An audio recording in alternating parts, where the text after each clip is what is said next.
The show Invincible is a hyper-violent adult animation and adaptation of the comic book of the same name.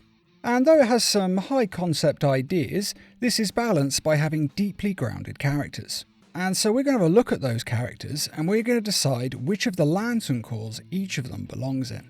Invincible. Now, Invincible is kind of this universe's Superman.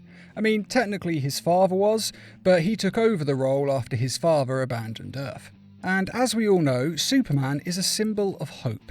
And while Mark is undoubtedly a symbol of hope for the people of his planet, I mean, everyone is relieved when he turns up to help, and they do very much count on him when there's a big threat. And with a few exceptions, pretty much all of the superhero community look to him with hope.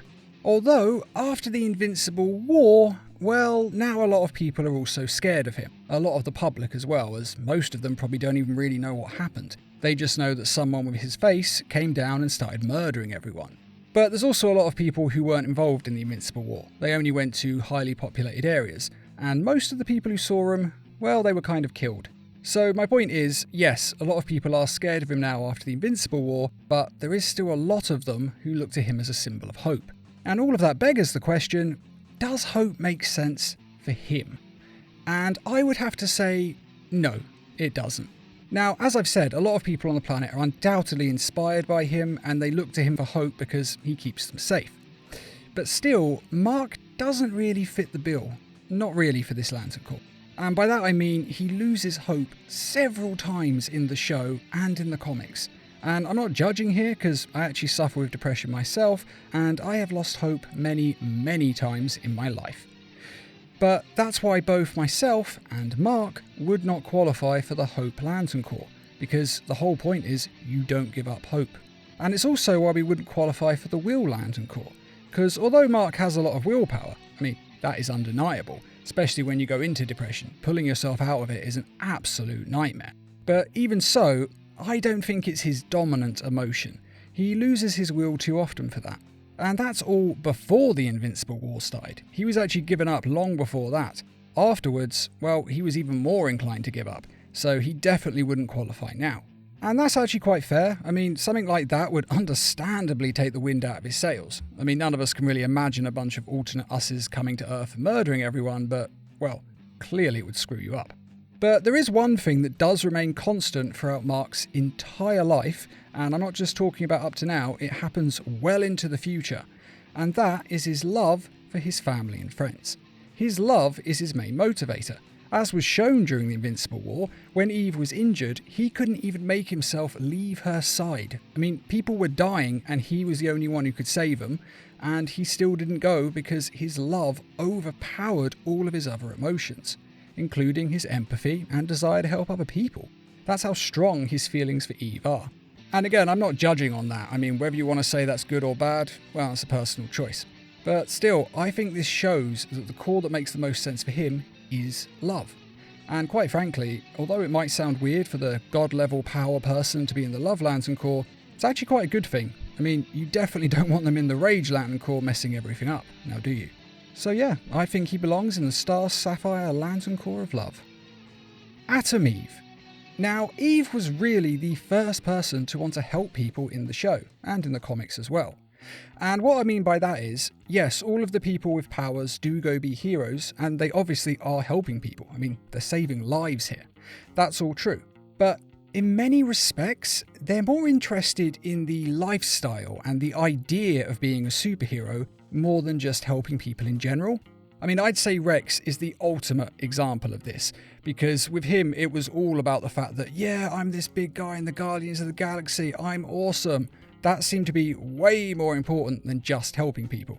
Not saying he's a bad person, I mean, he still saves a lot of lives, so, still a good guy. It's just, they're not really, trying to help people, thinking outside the box, how can I best help? It's more just, yeah, this way seems pretty alright, I'll just do that. And I'd also say that Mark's a close second example of this, because he semi-constantly wants to quit being a hero throughout the show. Sure, he never ultimately gives up and stops being a hero, he does still continue to help people, but his helping people extends purely to punching bad guys. At least so far. I mean, that'll change as he grows as a person. But while the other heroes have to change into people who want to just help people purely for the sake of helping them, and not because it's fun to blow people up. They actually want to find other ways of helping them. Well, Eve is already there. She has long since realised that punching supervillains is a lot of fun, and a great stress relief, sure, but it doesn't actually help out the most people. Sure, it keeps the immediate people in the vicinity alive, and when there's a disaster, she obviously will come in and help out because, why wouldn't she? But the rest of the time, she is looking at ways of improving people's lives, not just saving those lives. As in, she's getting them food, shelter, medicine, things that they actually need to preserve. They're not just helping when there's a big disaster, she's helping all the time, which is fantastic, quite frankly. Now, don't get me wrong on this. In the world they live in, they do still need a roster of powerful heroes to fight bad guys. And Mark is going to have to stay in that lane, as his power is desperately needed to defend the planet. Mainly from his own people, yes, but still, he's the only one who can stop them. But the fact that Eve is forward-thinking like this, or rather just the only one thinking about it all, to be completely honest, the others have all just gone, yeah, have powers, be hero, punch bad guy, all good. Thinking very deeply inside the box. But Eve has moved beyond that. She's able to think outside the box at new ways of helping people. And while the others will eventually catch up with her, the fact that she is already there says to me that she has the most compassion on the show, which is why she belongs in the Compassion Lantern Corps. And yes, before anyone has a go at me in the comments, I do know that this corps is mainly for psychos who can't feel compassion, and that's why they get the ring, to kind of force them to feel compassion. But it is also for those with a strong amount of compassion in their body, so Eve definitely qualifies. Please stop putting that in the comments that I don't read comics or that I'm pretending to be stupid. I do read comics, that's why I know that you can be in the Compassion Lantern Corps if you don't have compassion or if you do. For the love of God, will you all just read the comics instead of acting like you've read everything and having a go at me? It's annoying. Sorry, just something I've been meaning to get off my chest for a while. Splode. Now, this guy is kind of tricky to label, to be honest, as he constantly masks his real emotions and feelings. He puts up a strong front so he looks like, I don't care about anything, I'm awesome, ha ha ha ha, alpha male. It's a defense mechanism, and again, I'm not judging because, hey, like most guys, I've gone through this phase in my life. It's just part of being a guy. Maybe women do it too, I haven't noticed, but guys definitely do it. And this is obviously just a defense mechanism. After all, you only act that way when you're trying to compensate for something. And in Rex's case, this is him doing his best to cover up his insecurities, because he's not the strongest or the smartest, so instead, he's the loudest. And at the core, this is him being ashamed of his origins, at least in my opinion. It's him being ashamed of being abandoned by his family and growing up in such a bizarre way compared to the general way a child is raised. At least you had parents. Mine sold me to the government for the price of a steak dinner. And he's ashamed of how he treated Eve, by how he treated Kate, and by basically every bad decision he has ever made. And there are a lot of them. And the real tragedy of his story is that he finally recognized this. He finally found out, oh yeah, I'm doing all these negative behaviors. And he actually was making positive changes toward being a better person. And that was fantastic, it really was. But like I say, the tragedy is he then sacrificed himself to help save the world. It really is such a shame, like seriously heartbreaking in some respects. I would have loved to have seen him grow as a person. And I do think that if he had lived, then he would have made it into a different Lantern Corps than the one I'm going to put him in. Perhaps even into the Compassion Lantern Corps, as he was becoming a much more empathetic person. But we'll sadly never know what he could have been. And instead, he will always belong in the Ultraviolet Lantern Corps, which is about several things, negative emotions like guilt and shame, something he feels in huge amounts. And that's the reason he belongs in this Lantern Corps, because he is compensating for this shame. He shouldn't feel that way, he really shouldn't. He actually did nothing wrong with, it's his family who sold him, not him. But at the end of the day, we can't help the way we feel. It's like survivor's guilt. It makes no sense. You're not the one who died. Why do you feel guilty for being alive? That's a good thing. But that's how humans are. That's how we feel. Just how it is. And it's why he will always be in this Lantern Corps, because he was changing, but, well, we'll never get to see that, sadly. Omni-Man. So this guy goes through a lot of changes in the show. You see, at first, he is the most powerful hero on Earth and a symbol of hope and he might have qualified for the Hope Lantern Corps. I mean, if it wasn't for the fact that it was all a lie. Sure, a lot of people look at him that way, but these rings see what's in your heart and they know it's a lie, so he would never get the Hope Lantern Corps. And then, of course, he goes murder crazy and becomes the most terrifying person on the planet, which is, of course, when he firmly fits in the Fear Lantern Corps, which I think is a fine fit for basically all Viltrumites at this point in time, to be quite honest. But he very much qualifies for the Fear Lantern Corps, and he always will because he is very good at instilling fear. But it does get a bit more complicated as time goes on. You see, for the first few thousand years of his life, incidentally he's a few thousand years old by the time he has Mark, for those who haven't read the comics. And for those years, he would undoubtedly want to rule by fear. I mean, he very much did rule by fear. That was how he was taught. All Viltrumites believe that fear is the correct way to rule. I mean, they are fascists at the end of the day. And it was only after his years on Earth, marrying his wife and raising his son Mark, that this changes. So for those thousands of years, Fear Lantern Corps. But when he changes, well, let's get into it. You see, after he's done all the stuff with Mark and killed all those people and abandoned his mission, well, he feels loss, and he simply just wants to die. He just kind of wanders the universe wanting to die. It's a little different in the comics. In the comics, he actually thinks, if I conquer another planet, maybe Viltrumites will be okay with this. But they decided to scrap that in line of a more sympathetic storyline for the show. But what I'm getting at is, he is suffering heavily from depression, and as we all know, when you're at your lowest point, you're ready for your biggest change. And he does have his biggest change when he meets Alan, and he begins to realise that there is actually a chance that he can get back the things that he holds most dear, as in Mark and his wife. Now, like I say, after you kill hundreds of people in New York City very publicly, well, being on Earth just isn't possible. But he does manage to later rekindle his relationship with his wife and his sons. Now, you could think that love makes sense at this point because of that, because he has come back solely for them. And you wouldn't be entirely wrong, because obviously he does really love them. But I personally think this is more a case of hope over love.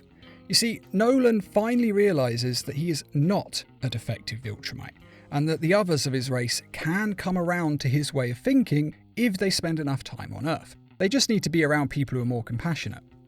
And he is actually very right about this, I can confirm it. I mean, I'm not going to get into the details right now, but I was actually kind of raised in a sort of cult, and my parents are basically sociopaths. They have very fascist thinking. It's the reason I haven't spoke to them in decades. I say decades, I'm not that old, but it's been over a decade. But I can tell you from personal experience that once you get away from the crazy, then everything becomes so much easier and so much clearer. Seriously, once you get around normal people, it's impossible to describe really. You just have to be around people who are basically nuts for years, and then when you go to normalcy, you're like, oh my god, finally, normal people, I love it. And that's basically what's going to happen with the Viltrumites. They're all just surrounded by fascists ruling by fear, but once they actually look at it from a different line, just get to know people, get out there, well, it changes you. And it changes you for the better. And that is exactly what happened with Nolan. I mean, the only way I can really describe this is if you think about having a knife in your chest, and then getting it removed. When it's in your chest, you're angry, you're belligerent, you have a knife in your chest, you're not in a good mood. But once it's out, you think clearer, you are less stressed, you are a lot less angry, you're in a lot less pain, and you are much more open to other people's opinions. I mean, that's kind of what happened to him. Once you get away from that negative influence, well, things just become clearer. And that is exactly what happened to him. Being away from the fascist aliens allowed him to see that there were other ways to live a life. More peaceful ways. So, the point of this is, while he was on the dark side for the first few thousand years of his life, the Fear Lantern Corps makes the most sense. I mean, it's definitely where he belongs, and definitely the ring he would accept. But once he has turned to the light side, he becomes a better person. Well, no longer does he need the Fear Lantern Corps. He still qualifies because he certainly instills fear, but I do genuinely think he would reject it at this point because he's trying to lead a different life. Which is why I think hope is where he would belong, because he has hope that he's going to make a better life, not just for himself, not just for his wife, not just for his son, but his entire species. Now, I won't give away any details, but I have read the comics and I can confirm that yes, he does get more hopeful as the story goes on. So it is definitely where he belongs later on. Cecil. Now, this guy isn't the most emotional of people, which in a way makes it quite difficult to decide which Lantern Corps he belongs in. But in another way, it also makes it quite easy, because he doesn't show many emotions, so that limits the options. Then those options are, of course, anger and willpower. Well, shame could also be argued, but I don't think this one is strong enough. I mean, yeah, he's got a lot of guilt and he's got a lot of shame for the things he's done, but he has likely buried that so deep inside of himself that he just wouldn't qualify for the ring. Now, as for anger, yes, he clearly has a temper, but at the same time, he does keep his anger under control, at least for the most part.